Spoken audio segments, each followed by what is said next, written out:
जो बात मैं आपसे साझा करना चाह रहा हूँ, यह बात आपको शायद पता होगी। हमारे देश के मुख्य न्यायाधीश जो 10 नवंबर को रिटायर हुए, डी.वाई. चंद्रचूड़, उनकी इज्जत मेरी नज़रों में तब और बढ़ गई जब मुझे मालूम पड़ा कि उन्होंने 2 विशेष बच्चियों को गोद लिया हुआ है। उन्होंने 2 विशेष बच्चियों को 2015 में गोद लिया। उनके एक पुत्र महाराष्ट्र हाई कोर्ट में है और एक बेटा उनके विदेश में किसी अच्छी कंपनी में है। साथियों, मुख्य न्यायाधीश जैसी व्यस्तताओं में रहते हुए 2 बच्चियों का पालना ये अपने आप में बहुत बड़ी बात है और समाज को एक बहुत अच्छा संदेश है।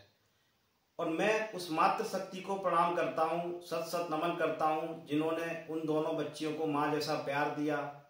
वो बच्चियाँ उत्तराखंड की बहुत गरीब परिवार की रहने वाली हैं, सामान्य बच्चियों की तरह वो बच्चियाँ नहीं हैं।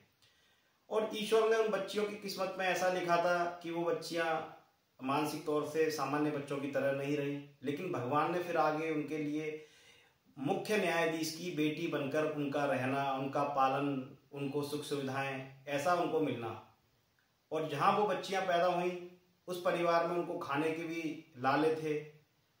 तो साथियों, हमें समझना चाहिए, मुख्य न्यायाधीश से मेरे को समझ आता है कि लोग इस ऐसे पद पर बैठकर बहुत व्यस्त हो जाते हैं, लेकिन चंद्रचूड़ साहब का मैं बड़ा ही हृदय से सम्मान करता हूँ।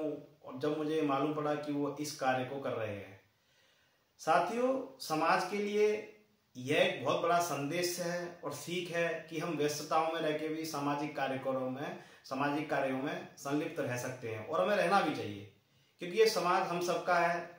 मानव से ही, मानव जाति से समाज बना है।